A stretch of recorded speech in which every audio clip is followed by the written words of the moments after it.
Okay, people are still joining, but I think we should get started and they can catch up as we go forward.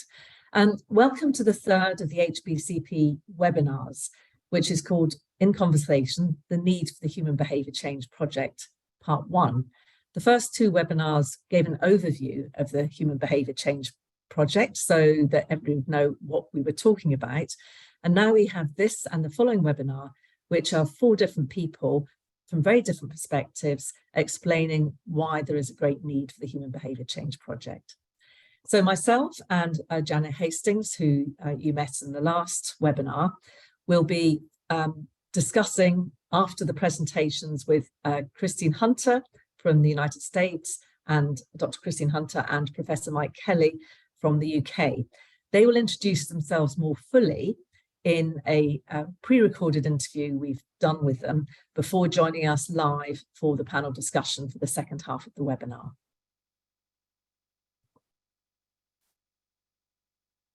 And so we'll have a full 25 minutes discussion after the In Conversation part of the webinar. As before, please post any questions you may have in the question and answer box, and please feel free to do this as we go along. And also, please upvote any questions you want answered, and we'll answer these questions first.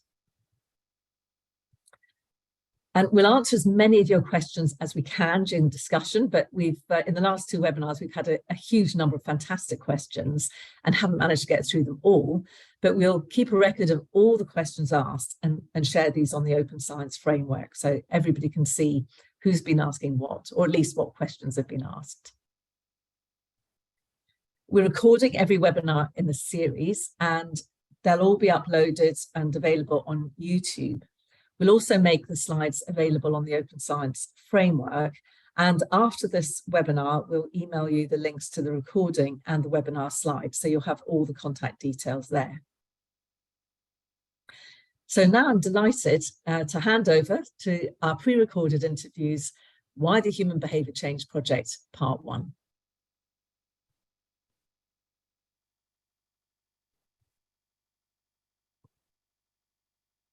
It is my great pleasure to have with me today Dr. Christine Hunter, who leads the Office for Behavioral and Social Sciences Research at the NIH. So Christine, thanks for joining us, and it's really a great pleasure to have you to talk about ontologies for behavioral science. So could you maybe introduce yourself and say a little something about your work? Sure, happy to, and thank you for talking with me today. I always like to talk about behavioral and social science ontologies. So I'm a clinical health psychologist by background, by training. I was 10 years active duty Air Force, and I've been at the NIH for over 16 years. Previously at the NIH, I was at the National Institute for Diabetes, Digestive and Kidney Diseases, and as you said, I'm now currently serving as the acting director of OBSSR. So health psychology is my specialty, and I've had many years of focus on different topics, including diabetes and obesity research. But in my current role at OBSSR, which relates to ontologies, our focus is broader and more disease agnostic. So we're always thinking about what are those cross-cutting science issues that, are important across the translational continuum. So everything from foundational science to interventional to implementation science, and thinking about what might not be done by one institute or center alone, but what are those kinds of important things that would accelerate translation and emphasis on methods, measures, and infrastructure needs. And so, I think you can see how kind of the role of our office and why we're spearheading NIH-wide initiatives on ontology development and use is very much aligned with that goal and that mission. Yeah, really, really interesting. It's in a way a privilege to have that sort of broad overarching view and be able really to enact change systemically. So, it is. I love diving deep, but I also love kind of thinking sort of broad, big challenges. So it's a very exciting place to be. Yeah, great. So big challenges. What do you see as the big challenges that are facing research in the behavioral and social sciences? I mean, just in broad outline, I guess. What do you think are the challenges at the moment? Right. So, I mean, I think one of the most pressing challenges just in science in general is the growing kind of complexity and volume of data. I think it really, it's exciting time to be in science, but it limits our ability to have really efficient cumulative science. To do effective information sharing and integration is difficult within fields, but extremely difficult to do across fields. Yeah. And so, behavioral and social science has exploded as well. And, I think our ability to structure, find, extract, integrate, reuse data is tricky, but then we also face these maybe relatively unique challenges, and I think there are two. And one is that there are professional incentives, I think, in our field for investigators to create new theories and measures. Yeah, so instead of a more precise conceptualization, really honing in on our understanding of a phenomenon, we have this proliferation of theories, constructs, and measures. Right. And then that is compounded by a significant problem with language, often called the jingle jangle problem, but really, constructs with the same name that are actually different, constructs with different names that are the same. And so this sort of Tower of Babel, if you will. I mean, it makes it incredibly difficult for us to have kind of rapid, cumulative, integrated knowledge. Right.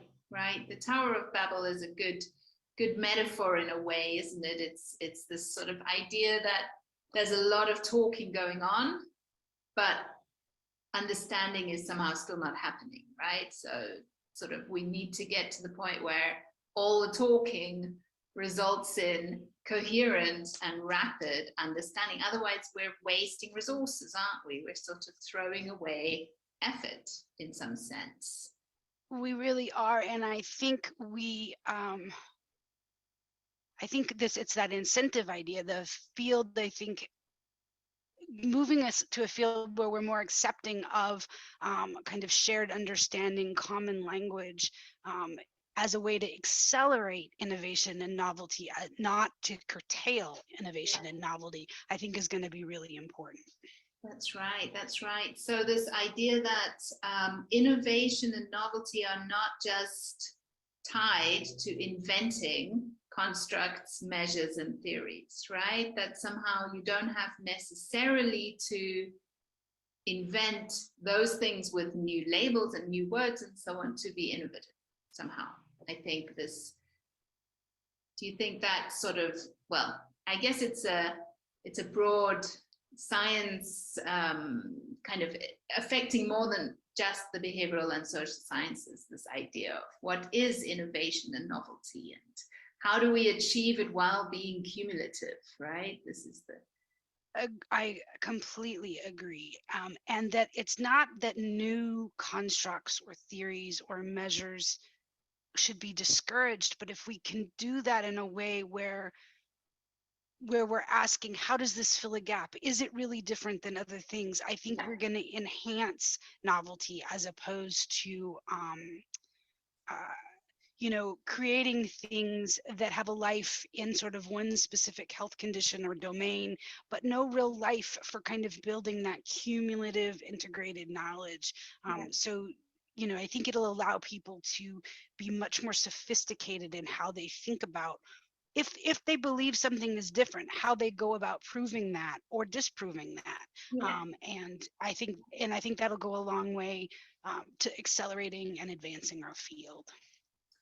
So just in terms of something like practicalities, do you have some idea of what the change is that's needed in order to enable this vision to be achieved, to allow kind of new data to fit seamlessly into the framework of what theories and constructs and everything have been defined before, or what's missing? Why doesn't it work at the moment? And what sort of concrete ingredients do you think are missing?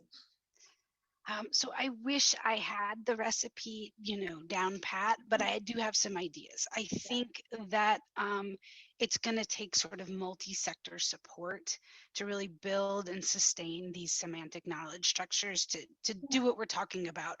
And I think, government research organizations like my own NIH need to play an important role in kind of advancing this as crucial and seeding some of the foundational work. But I think we need to do that in partnership with other academic societies, scientific organizations, healthcare organizations. One of the things, so I've been working on kind of this ontology space for like the last 5 or 6 years. And, it takes a while just to, what does this mean? What would it look like to move beyond sort of the esoteric? And I have really, my mantra is if you build it, will they come? We must have buy-in from the field. We must, ontologies are a tool, not the goal. And so we really need to think about, what end users need. How can we create structures that allow them to do things on a bigger, better, more efficient, more exciting scale? They don't always need to know the sausage making of how we got there, but really that kind of solving problems, because an ontology that isn't used is nothing. And so, it's those use cases that are really compelling, that drive that word of mouth. Oh, look, her research is use this ontology, and look what she was able to do. And gosh, I want to do that. That's the kind of thing that we need, in addition to the more esoteric how do you get from point A to point Z in ontology development. No, I absolutely agree. It's not just the technological change. You can create the technology, you can create this content structure, but there's actually social change around that as well. And it's making that social change and sort of creating that pathway which brings people along. That's also part of what we need to do somehow and envision. So I think you know something about the Human Behaviour-Change Project and the Behaviour Change Intervention Ontology. And I wonder if you could say something about your observations, whether you think this project can help, or where it's been and where it's headed, and how it kind of fits in this ecosystem. I mean, I think it's tremendously important. I think, taking the sophisticated approach to extract and synthesize the findings more quickly, more comprehensively, answer questions about what works for whom, under what circumstances, and why, all of that is so important. But I do think that this, if you build it, will they come, will they use it, is going to be it's the crucial test to what kind of impact this will have on the field. And so I think thinking about how to engage journals and funders and the end users so that they can really quickly see the value in using the tools that are developed through the Human Behavior Change Project. That, I think, is going to be, the great challenge that will, and how well that gets handled will determine the success. The concept, the intellectual work that has gone into it is just outstanding. So I'm a huge fan. It's now, if people use it, then it'll really be a winner. Absolutely. That's exactly what I think as well. That this is really, it's in a way, so many technology sort of directed projects fail. And I think this is one of the most exciting reasons why we stand to benefit from the technologists like me. I'm a computer scientist, working together with the behavioral scientists, because that's about understanding the people, right? It's about the social ecosystem and what's needed to really drive lasting change. So that's a really positive potential for collaboration in the future. I couldn't agree more. And that kind of interdisciplinary team science, again, just as a funder, thinking about how we incentivize that, because it does take a while to understand each other's language and approach, and how we make that the thing people want to spend their time doing. Absolutely.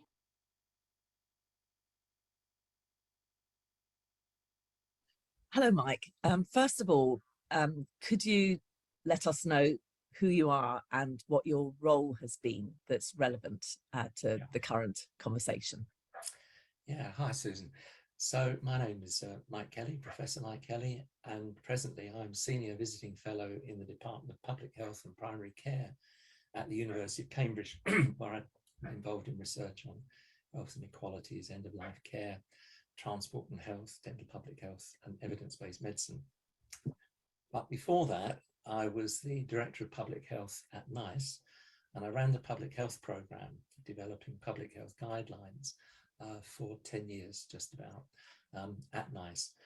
And so in that role, I spent a great deal of my time, not just interfacing with the academic world and academic evidence and research, but obviously with government ministers, senior civil servants, and so on. So we operated at that interface between evidence and policy. Thanks very much. And for those who aren't UK based, NICE is the organisation that makes recommendations for our National Health Service and public health, so interrogates the evidence and makes evidence-based recommendations. Yes, that's right. And what are typical questions in your experience that policymakers want answered by research evidence? Well, problems pop up all the time. And sometimes the questions they're looking at relate to broad policy concerns in terms of improving the health of the public, improving the functioning of the National Health Service, that kind of thing, at a fairly general level. But in public health, sometimes they're very much more specific. So what are the best ways to prevent teenagers taking up smoking, for example? How can we most encourage middle-aged adults to be physically active? What sorts of things should we be recommending in people's diets? So the very specific things, as well as more general policy concerns, the behaviours linked to the risks attaching to non-communicable disease, and indeed some communicable diseases too, notably HIV, hepatitis, and TB. Thank you. And what's the current experience of policymakers trying to get their questions answered by seeking relevant evidence? Now, I suppose if you ask the civil servants and the policymakers what's their experience of it, I think it kind of depends where they are. Some departments, and it's important that to differentiate, I think, between the different government departments, because some are much more heavily evidence-based or evidence-led or partly led than others. Health, for example, is very strong on evidence. Transport's another one where the infrastructures for delivering research-based scientific evidence have been around a long time. But even there, it doesn't mean necessarily that things will happen as a consequence that the evidence has been around. What's required is a process that goes on between the two things, which is one of what one might think of as inference. How do you make sense of this evidence, and how do you apply it in the particular settings of the places where it's needed? Such as, the inner cities of the UK, or children, or particular ethnic minority groups, or particular age groups. Evidence is not a blanket thing. It has to be applied, and working out how to apply it, where to apply it, and for whom it will be most effective is actually not in the evidence. That requires a different process of evaluation and understanding and thinking through the problems. And that's probably where we're weakest. And that's where I think policymakers find themselves sometimes struggling, because they get the evidence and then they've still got to kind of make sense of it in some kind of way that will help them write the policy documents, advise ministers, and all the things they have to do with it. So yeah, it's a difficult. It's also important, I think, to remember that this isn't a problem unique to the UK, you know, across different jurisdictions, both in Western Europe, North America, Australasia, there have been many attempts to do this and to do it better, but the results are pretty much universal. It's a difficult thing to do. It's not easy. And anyone who thinks it's easy, just here's the evidence, off you go, is seriously mistaken. That's interesting. And my experience also is that the sheer amount of evidence that needs to be looked at means that the whole process is very slow, and policymakers want answers quickly. Quite so. And certainly my experience working with you in NICE was that, you know, a government minister would ask a question, that question would have to be translated into one that could be answered by the evidence. Then people need to be commissioned to do systematic reviewing. The searching was slow, and human beings doing the searching would only find some of the literature. Then it has to be put together, synthesized, again, not easy.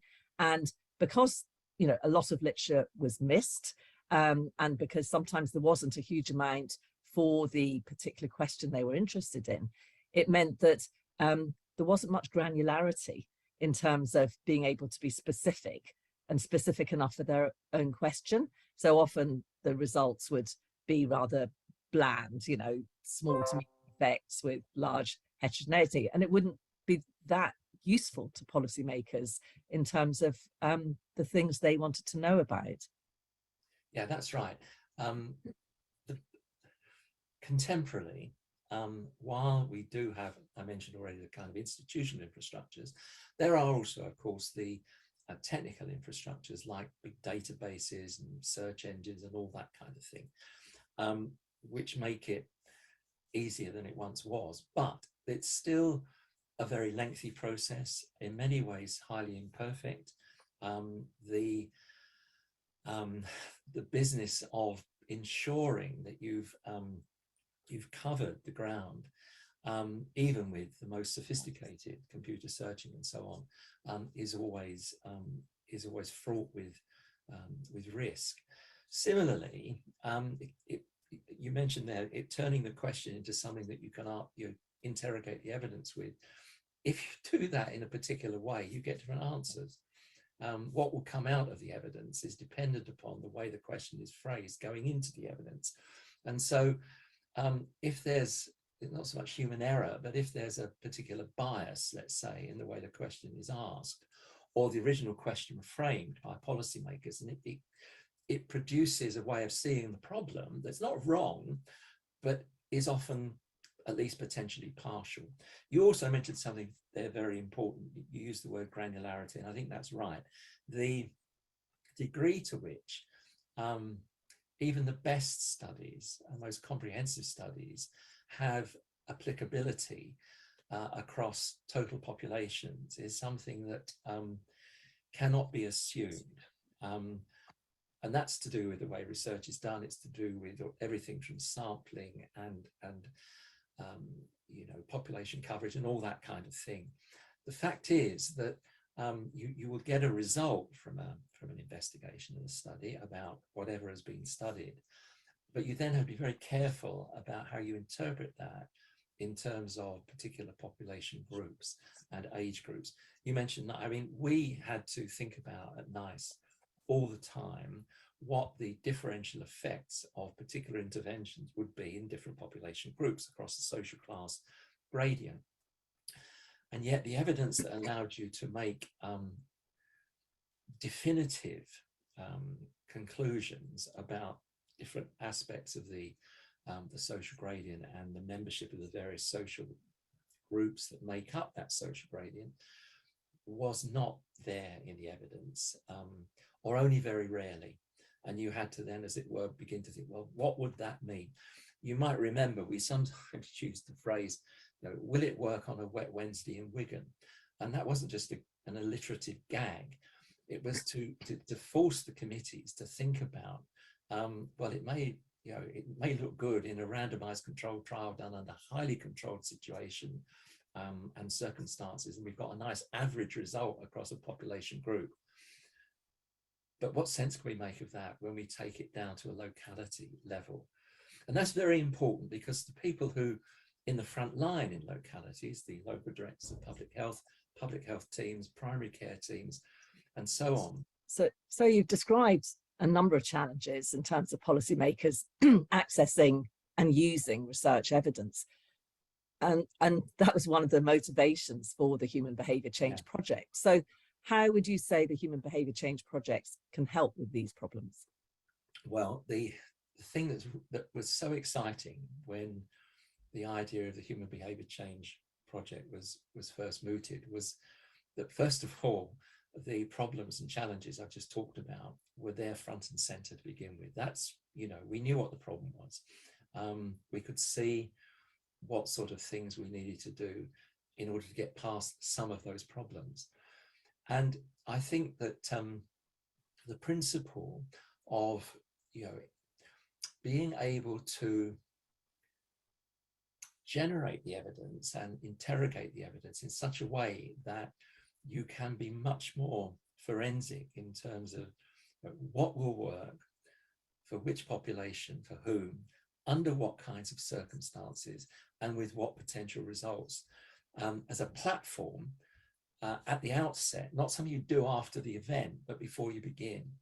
The other thing that was very important, I think, or one of the other things that was very important about the Human Behaviour Change Project, was that the volume of evidence, particularly in the human behaviour change arena, but not only that, in all these other surrounding stuff relating to non-communicable disease and so on, is accelerating at a rate that's impossible for even the most assiduous researcher to keep up with.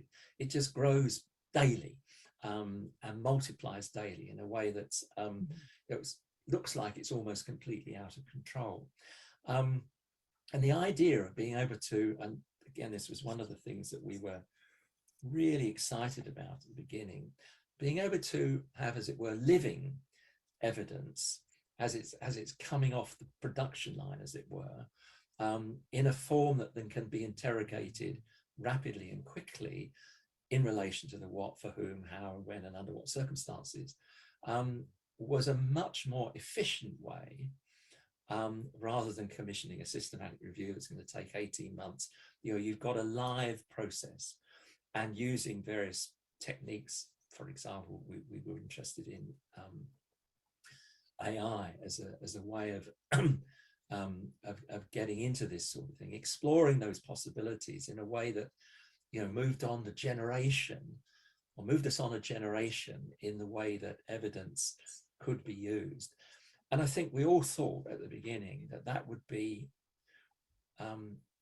once we've done it, and once we demonstrated the proof that you could do it, that that would be a great deal more use to the policymaker, and indeed other researchers actually, than the way that we were, we developed in the 1980s and 90s for developing evidence-based medicine. So it really, I've spoken about this at various scientific meetings over the years. It really was a very exciting idea of pursuing something that we knew was absolutely necessary, but was always just slightly out of reach, as it were. And we thought we'd be able to bring it closer to reach as we proceeded. Mike, thank you very much. That was very interesting and helpful.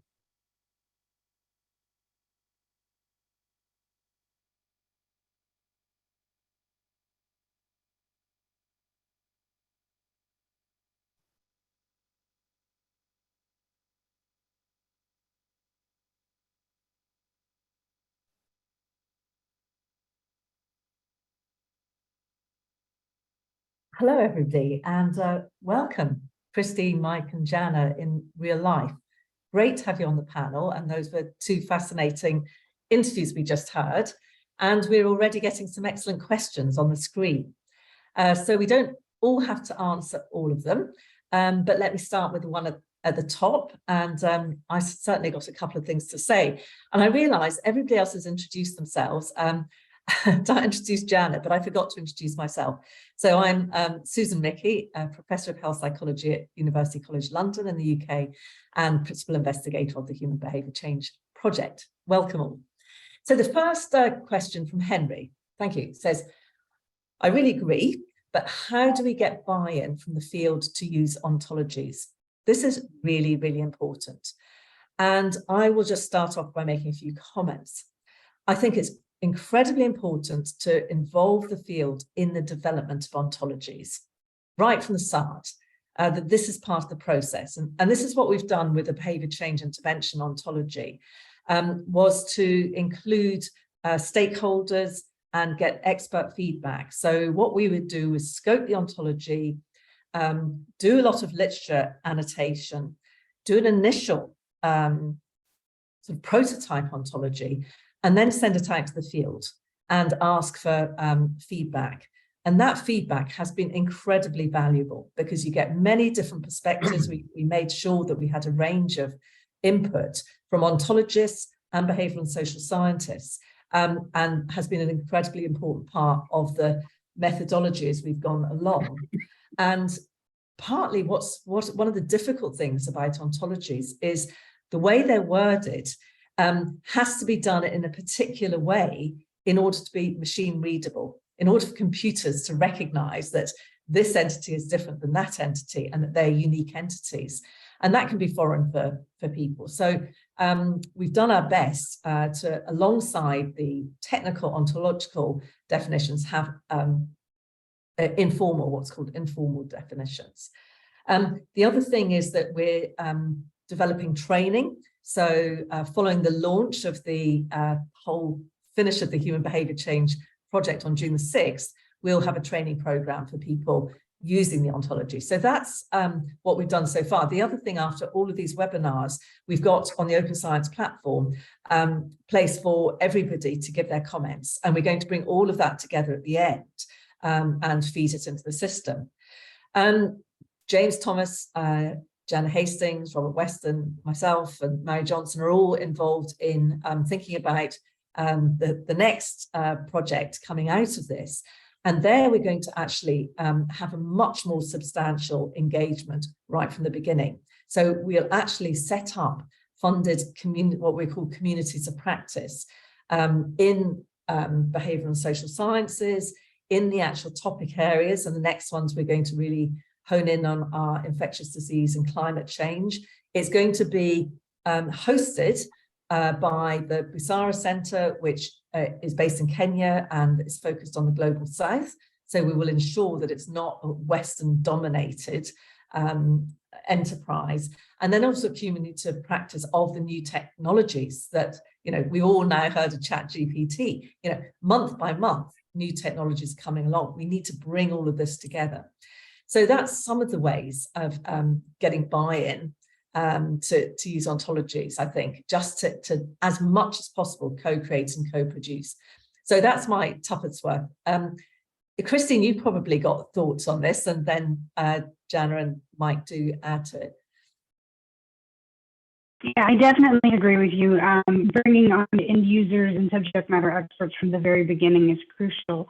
But I also think that there's a lot of these tools where we need more demonstration projects that show what have we achieved that we couldn't have achieved without these ontological tools. And so, I think about things like PubMed.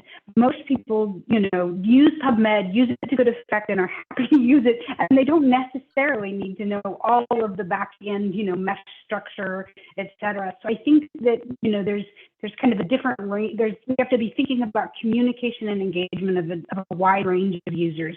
Those that deeply want to be engaged and kind of the product development, the validation, all of that, but also those that are saying, sure, this makes sense, but I have a full-time job. Does your tool do something for me?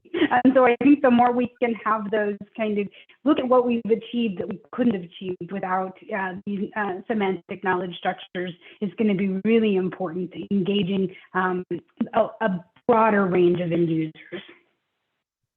Thanks, Christine. I don't know if there's anything you can do about your sound. It's quite muffled. The quality is not that great. So I'll just leave that with you. I'm aware that we've only got 20 minutes really left. Any quick points, Jana or Mike, or should we go on to the next one? I would add that a very, very important group we need to get buy-in from are those policymakers themselves. It's not just our academic colleagues, because when I was articulating earlier there, what were the nature of the problems?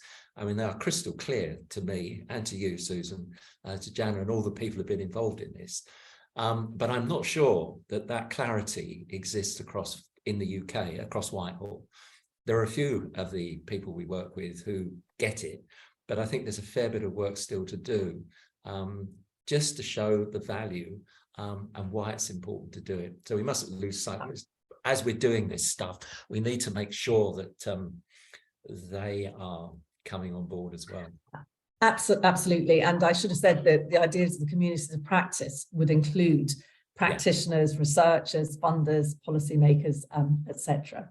And actually one exciting development is that the Wellcome Trust has actually funded a 3-year project, which James, Jana and myself are involved in, to develop a series of living systematic reviews to inform their funding strategy, their scientific strategy going forward in the area of mental health, and within that process to structure it with a mental health ontology.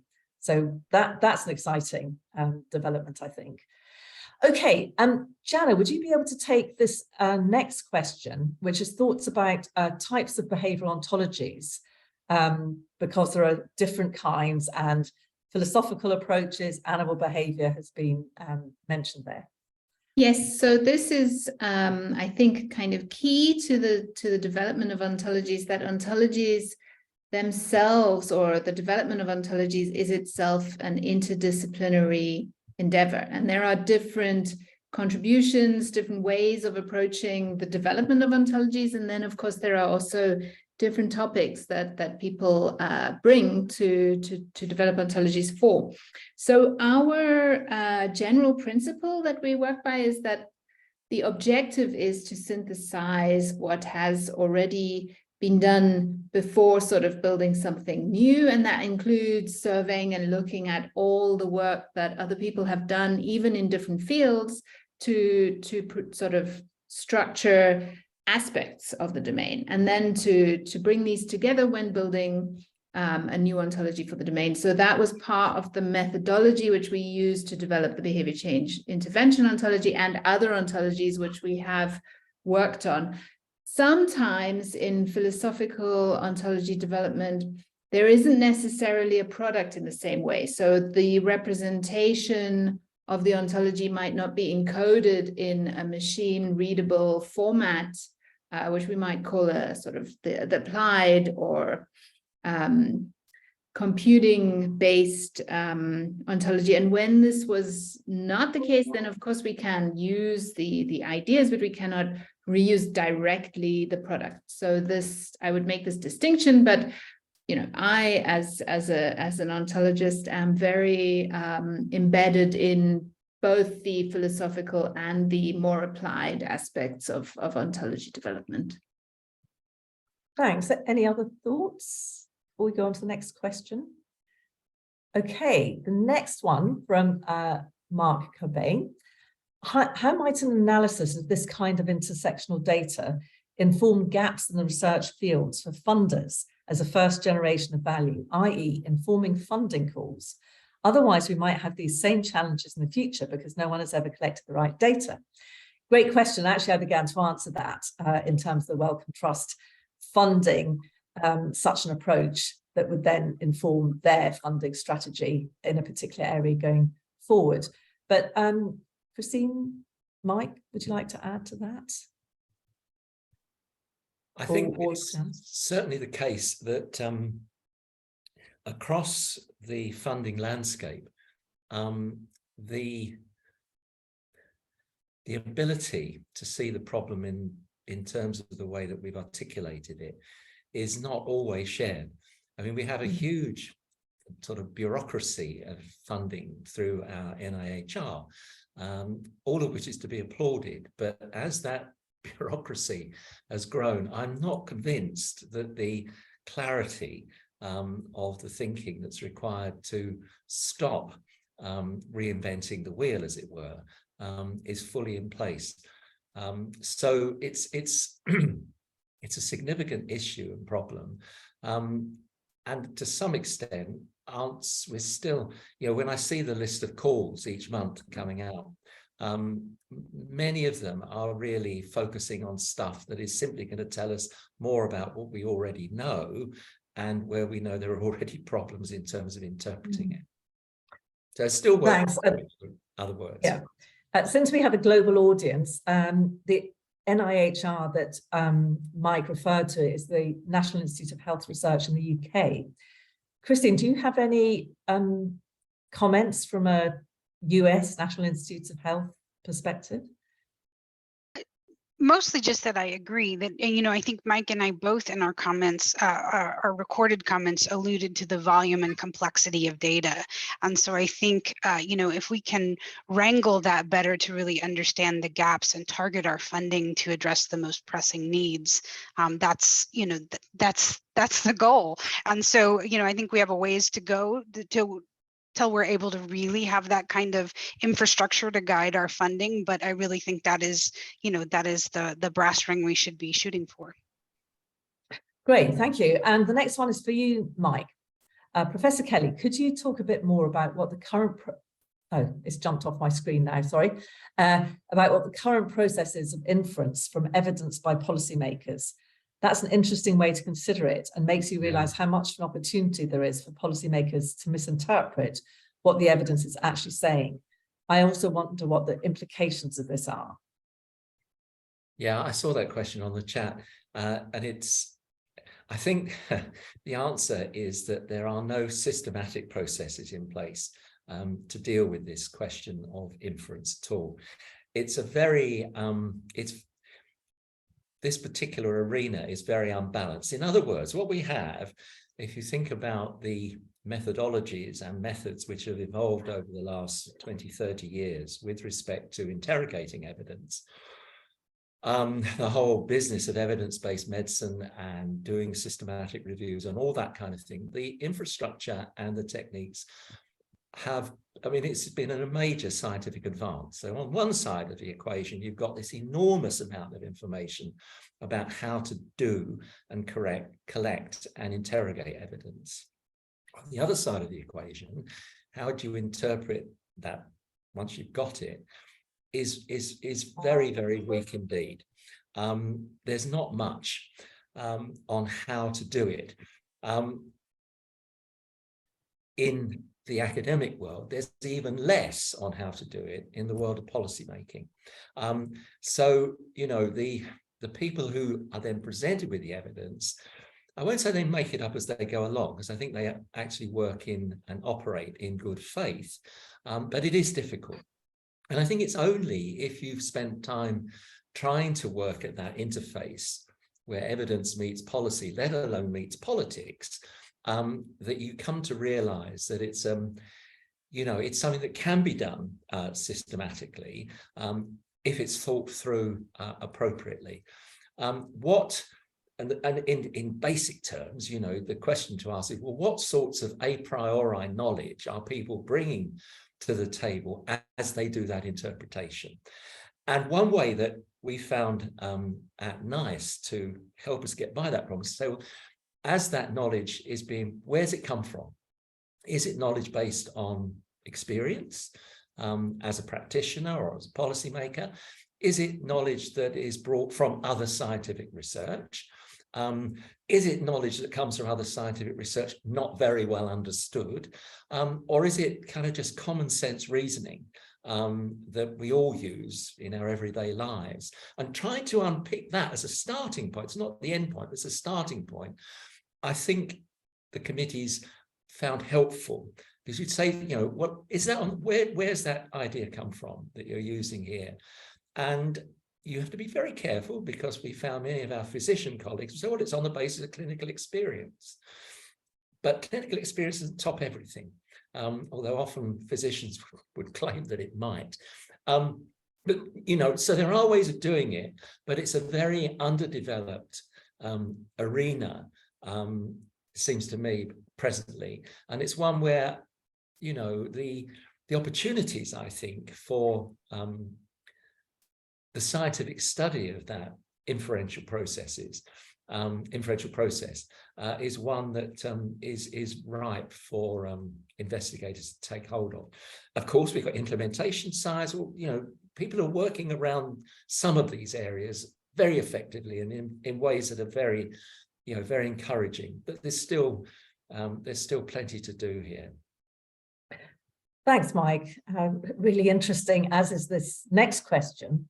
Is there a risk that having policymakers as key users of evidence shape the ontologies could push science in directions that are politically motivated? I'm thinking in particular about having policymakers, bracket politicians, involved in shaping the evidence landscape around climate change. So I think this is a big and really important question. In the Human Behaviour-Change Project, we did have an international advisory board that was overseeing and had some distance from us as to what we're doing. But smoking cessation is a much less politically contested area than climate change. And so we've been putting a bit of thought into this. And there are several things that I will throw out there, and then I'd really like each of the rest of the panel to speak to this, because I think it's absolutely key. What we're doing is a technology. I think Christine or Mike might have mentioned this, and technologies can be used for good or for evil. And as scientists, as citizens, we have a responsibility to ensure that as much as possible, ours will be used for good. So in thinking about the next phase, we're including ethicists within our communities of practice, or as a collaborators also. We're going to have ethical codes of conduct. So anybody that we collaborate, anybody in the team signs up to it. And that we will we will have an international advisory board with oversight of what we're doing. But I also think, and then the fourth thing is to be really representative. So ensure that, yes, policymakers there, but as we said before, we'll have a very rich variety of users, practitioners, citizens, funders, journal editors, researchers, but also a really rich variety of where those people come from in terms of parts of the world and their backgrounds. So diversity, I think, helps with this, but all of it can't guard against misuse. So I think there has to be, on top of everything, an ongoing inbuilt method of monitoring and reviewing and reflecting on what's happening, and being prepared and having the mechanisms to be agile in terms of responding to problems if they were to emerge. So those are my thoughts. Who would like to go next? Janet. Can I jump in? So I have probably got a different perspective. So I want to make two key points. One is that what an ontology is and how it structures the evidence is probably really relevant here. So the way that information is categorized can either emphasize or hide some of the points, right? Because by categorizing, you define how you aggregate and what you put with what. And this is a way that your structure of your information can hide things or change how they will be interpreted. It affects the presentation. So now, most of the time, you have evidence which is coming in the literature, and when that evidence gets synthesized, that's the point at which the structure is decided. That's how it works most of the time at the moment. And the objective of ontologies is that you take that step, which is currently done sort of on a project by project basis, and you make it explicit and open to the community, so that you can really influence as a whole community how all the evidence is structured and aggregated and presented. And of course, you have flexibility because you can slice the ontology up in different ways. But the point is that something that was done implicitly on a project by project basis now becomes explicit and becomes a shared resource. And I think this is a really important thing to understand. The ontology doesn't encode political choices. It makes something transparent, which had been maybe a political choice if it were hidden, if it were. And the political choices in interpretation are then perhaps more obvious afterwards when you have this shared resource as an ontology. So this is what I wanted to say. Thank you. Christine on mic, do you have any other thoughts? Well, I would add, I think there is a risk. It as the question is asked, and I think it's not, it's not a risk that's going to go away. I think Jana's point about the possibilities of being open, making that which is implicit now explicit, that's absolutely right, and is a real strength in the approach being applied. However, politicians do politics, and they try to influence things and shape things and frame things in particular kinds of ways to suit their political ends. I worked in Whitehall effectively for 15 years. And, to imagine that the power base of politics is going to somehow go away would be frankly naive.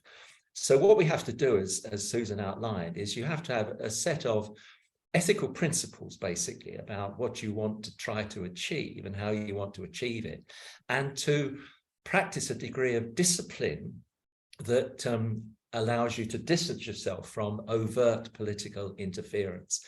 But I don't think attempts at overt political interference are ever going to go away. That's the kind of real world that we operate in. And we have to be certainly not naive in the expectation that somehow our science will get us past that. We have to be we have to be prepared to be robust in defense of what we're doing and why it's important to offer as objective an account of what the evidence says as we possibly can. Thank you. Christine. So I think I agree with everything that's said, but I do think that this point of openness and being explicit and having attention to where there might be bias means that it is easier to spot misuse and to do replication. And so I think that this, as Mike said, we're not going to change the world.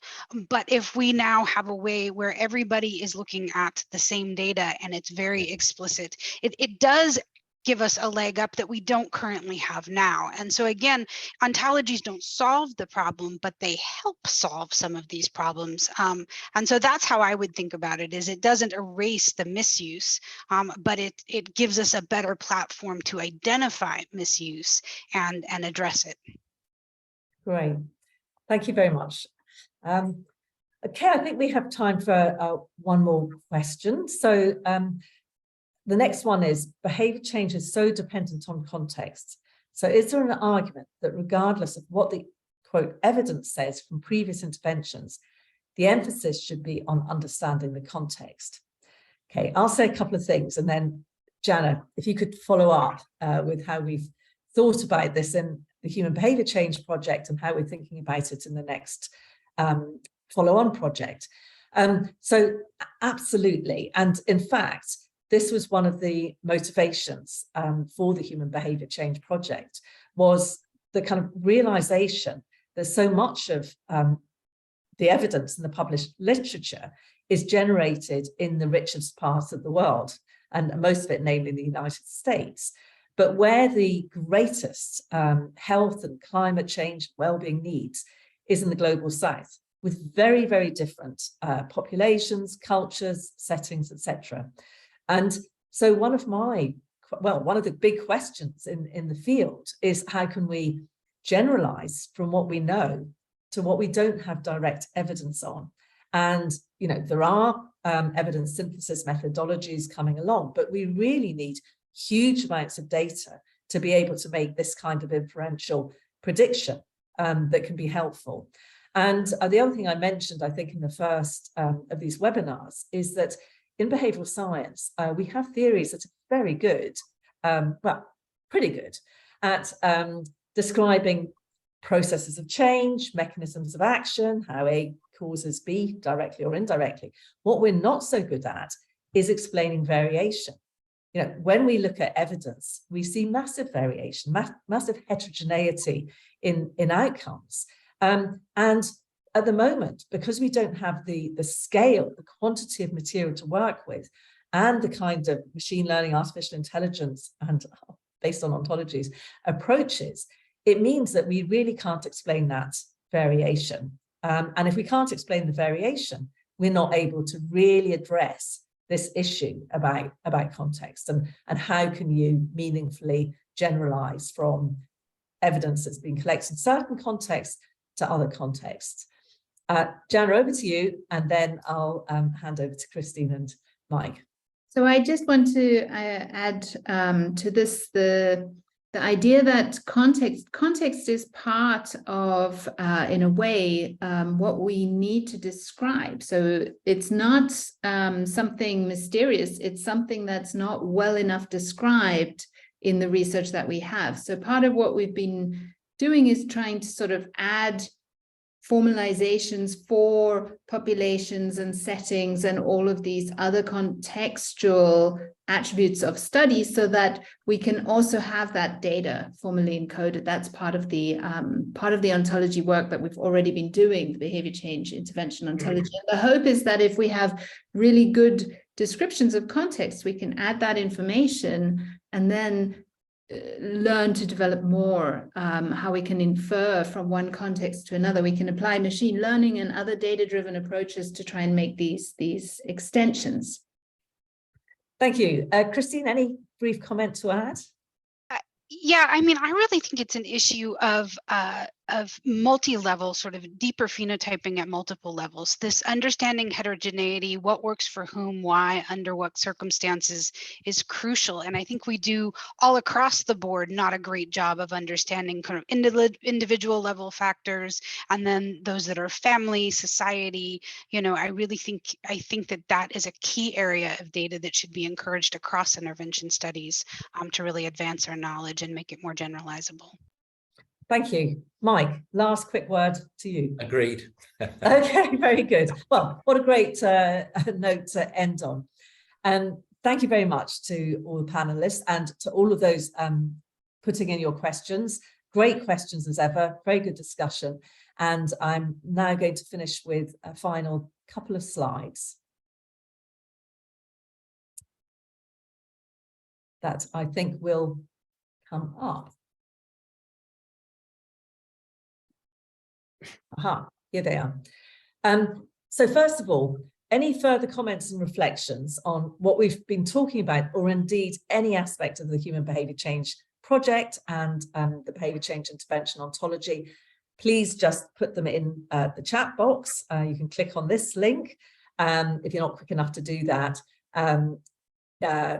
Oh, sorry, there'll be a link in the chat box, or you can scan the QR code. Either way. And finally, what next? On the 29th of March, we have the fourth of our webinars. And this is another In Conversation, which is part 2 of Why the Human Behaviour Change Project. And these are 2 other colleagues that we're talking with. First, Professor Bruce Chorpeter, who's going to be talking about how you translate evidence into policy and practice and interpret evidence. And also we're going to be having, Jana will be discussing with, I was discussing with Jamie Hartman-Boyce about systematic reviewing. So look forward to seeing you then.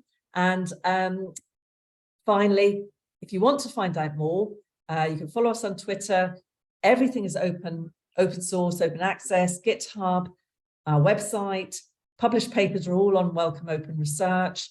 On the Open Science Framework, we have all the comments, and on YouTube, we'll have the recordings of previous webinars, and in due course this. So thank you very much, and goodbye.